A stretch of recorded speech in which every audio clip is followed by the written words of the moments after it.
Dear students, हम लोग elegant minds में ट्रायंगल्स चैप्टर पढ़ रहे हैं और इस चैप्टर में जो इम्पोर्टेंट थ्योरम है उसको हम लोग वन बाय वन करके उसका प्रूफ देखेंगे और समझेंगे भी।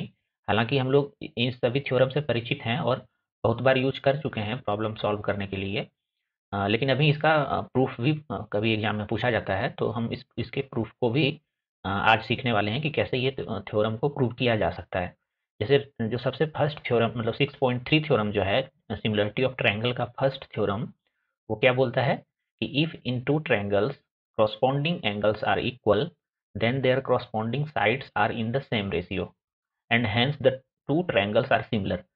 इसका कहने का मतलब क्या है इस थ्योरम का कि अगर किसी दो ट्रायंगल में corresponding angles, जैसे इस ट्रायंगल ABC में और इस ट्रायंगल DEF में, अगर corresponding angles दूसरे ट्रायंगल के से इक्वल होगा किसी भी दो ट्रायंगल का, तो वो दोनों ट्रायंगल सिमिलर होगा।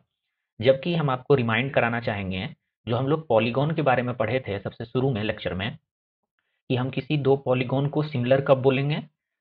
हम क्या पढ़े थे हम लोग कि if two polygons are similar, या फिर all the corresponding angles are equal, if in two polygons all the corresponding angles are equal and all the corresponding sides are in the same ratio, then we can say two polygons are similar। ठीक है, ये पढ़े थे हम लोग। लेकिन यहाँ पे इस थ्योरम में हम लोग क्या देखने जा रहे हैं, ये थ्योरम क्या बोल रहा है, यहाँ पे साइड्स के बारे में कुछ नहीं बोला है, यहाँ सिर्फ बोला है if corresponding angles are equal then their corresponding sides are in the same ratio. अगर एंगल्स इक्वल हो जाएगा तो उसका corresponding साइड्स सेम रेशियो में होगा ही होगा। ये थ्योरम ये बोल रहा है। जबकि हम लोग पॉलीगॉन या पॉलीगॉन के बारे में ये चीज पढ़ के रखे थे। हम जानते हैं कि ट्रायंगल भी हमारा एक पॉलीगॉन ही है, क्योंकि किसी भी ट्रायंगल में थ्री साइड्स होता है और अगर थ्री साइड्स है तो इसको हम थ्री साइड का पॉलीगॉन बोल सकते हैं। और हमको अगर दो ट्रायंगल को सिमिलर बोलना होगा तो हम इस कंडीशन से दो ट्रायंगल को भी सिमिलर बोल सकते हैं। ठीक है, तो उसके लिए कंडीशन फर्स्ट क्या है कि corresponding angle should be equal and corresponding sides are in the same ratio. लेकिन इस थ्योरम में सिर्फ फर्स्ट पार्ट का ही यूज करके हम दो ट्रायंगल को कैसे सिमिलर बोल सकते हैं ये प्रूव करने जा रहे हैं। ठीक है, इसको प्रूव करने के लिए हमको कुछ कंस्ट्रक्शन का भी जरूरत पड़ेगा। सबसे पहले हम जो कंस्ट्रक्शन किए हैं इस ट्रायंगल DEF में क्या किए हैं, इस डीपी को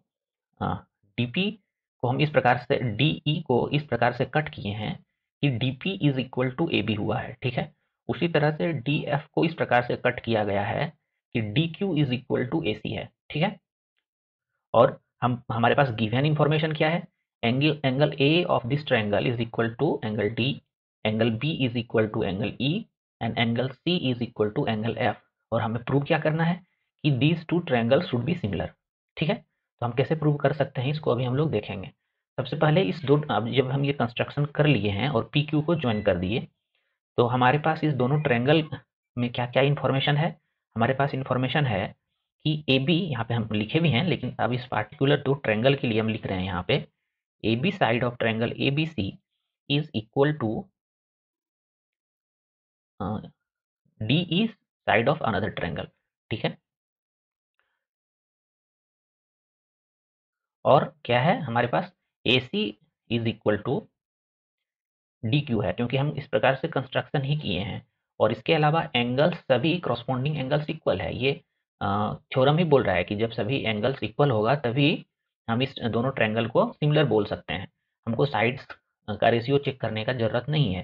ठीक है, तो हम यहाँ इस दोनों ट्रायंगल में angle A is equal to angle D ले रहे हैं। ये है हमारे प्रॉब्लम में ही दिया हुआ है यहाँ पे। ठीक है, इस तीनों स्टेटमेंट के हेल्प से हम क्या बोल सकते हैं कि triangle A B C, triangle A B C is congruent to triangle DEQ। ये बोल सकते हैं हम लोग। कन्ग्रुएंसी के बारे में आप लोग पढ़े हैं 9th क्लास में, और ये किस क्राइटेरिया से, कन्ग्रुएंसी का कौन सा क्राइटेरिया से ये दोनों ट्रायंगल कन्ग्रुएंट हो रहा है। साइड हम एक देखे हैं, दूसरा साइड देखे हैं और तीसरा एंगल देखे हैं। और ये एंगल है क्या, ये मिडिल का एंगल है ना। तो साइड एंगल साइड कन्ग्रुएंसी से इस दोनों ट्रायंगल को हम लोग कन्ग्रुएंट बोल सकते हैं।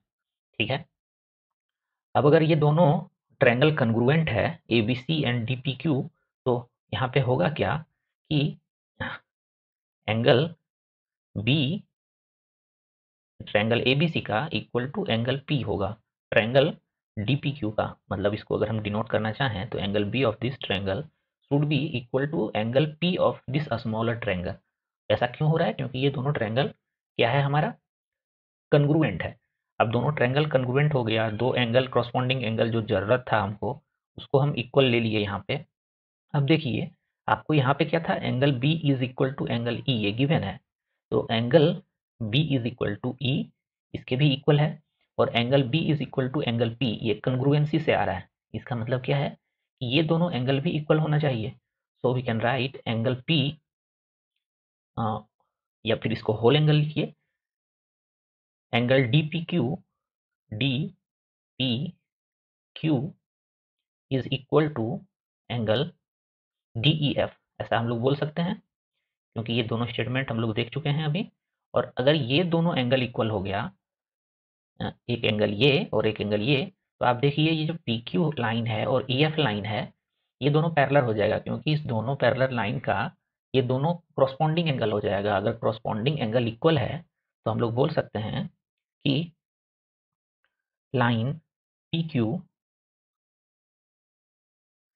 Is parallel to line E F, ये बोला जा सकता है। क्यों ऐसा बोल रहे हैं? क्योंकि इसका जो क्रॉसपॉन्डिंग एंगल्स आया है हमारा यहाँ पे ये इक्वल आया है, क्रॉसपॉन्डिंग एंगल्स आर इक्वल। ठीक है, इस वजह से हम लोग ऐसा बोल सकते हैं।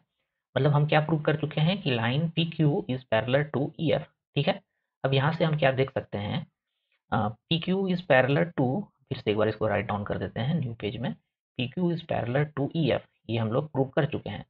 और अब आप याद करिए बीपीटी या थ्योरम 6.1 क्या बोल रहा था कि किसी भी ट्रायंगल में if a side parallel to third side of a triangle then it will divide other two sides in the same ratio.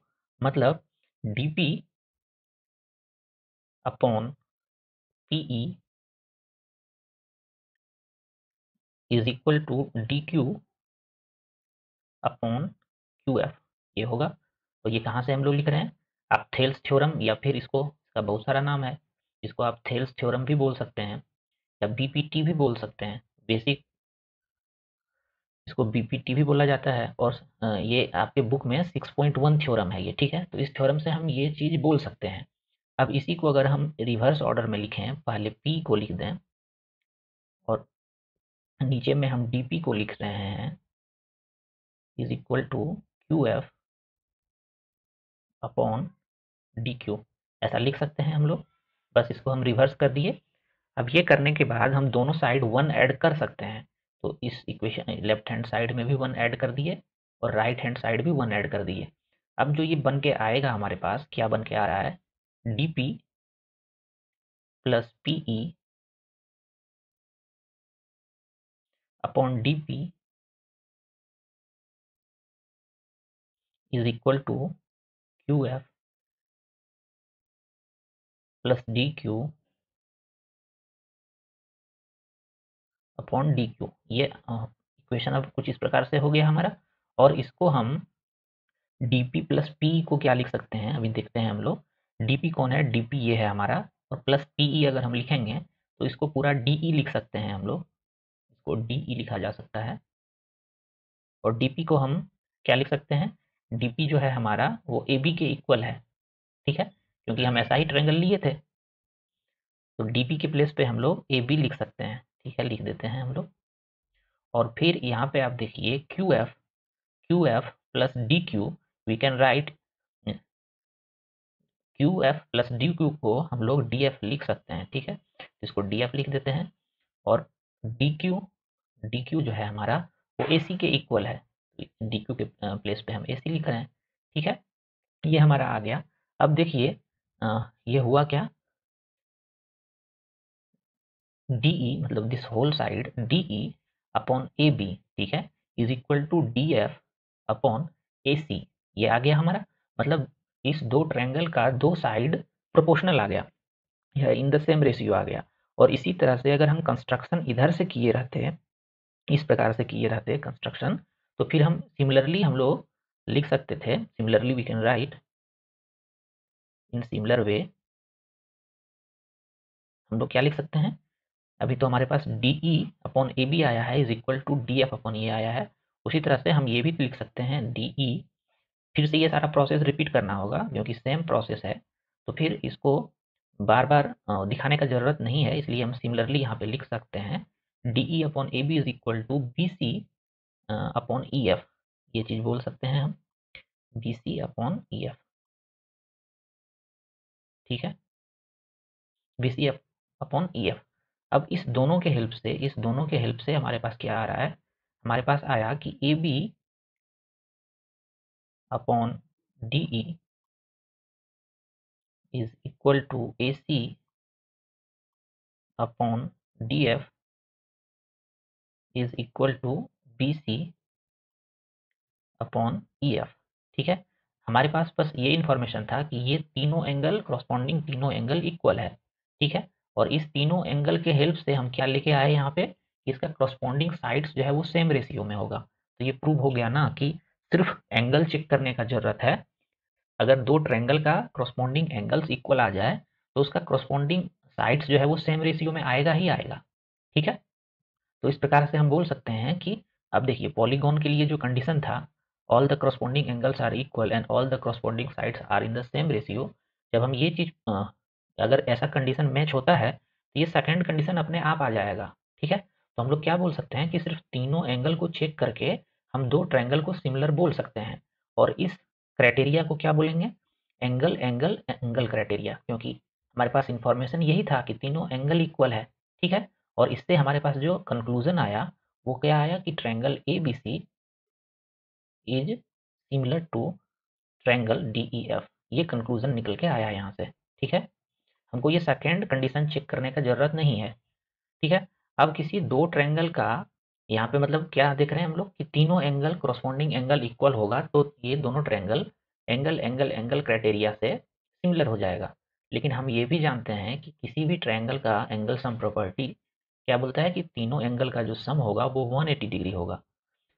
तो फिर हमको तीनों एंगल भी चेक करने का जरूरत नहीं है। अगर हम किसी दो ट्रायंगल का दो एंगल इक्वल आ गया, जैसे इस angle B is equal to angle E और angle A is equal to angle D आया है, तो ये तीसरा एंगल खुद ब खुद इक्वल होगा, क्योंकि इस तीनों एंगल का सम कितना होना चाहिए, 180 डिग्री होना चाहिए। तो ये हमको पूरा तीनों एंगल भी चेक करने का जरूरत नहीं है, हम इस एंगल एंगल एंगल क्राइटेरिया को एंगल एंगल क्राइटेरिया भी बोल सकते हैं, ठीक है। तो ये थ्योरम यही कह रहा है, और इसको कैसे प्रूव किए हम लोग, यहाँ पे कंस्ट्रक्शन किए और फिर इस ट्रायंगल को और इस ट्रायंगल को सिमिलर प्रूव किए, ताकि ये एंगल इज इक्वल टू ये एंगल आ जाए, और जब ये एंगल दोनों इक्वल हो गया तो बीपीटी का यूज करके हम लोग इसका रेशियो लिखे, और फिर हम प्रूव किए कि अगर A B C similar to D P Q होगा तो A B C similar to D E F भी होगा, ठीक है। यही थ्योरम था, इसको आप इस प्रकार से प्रूव कर सकते हैं। अब नेक्स्ट लेक्चर में हम लोग इससे आगे का जो क्राइटेरिया है दो ट्रायंगल को सिमिलर बोलने का, वो थ्योरम को प्रूव करेंगे, ठीक है। अभी के लिए बस इतना ही।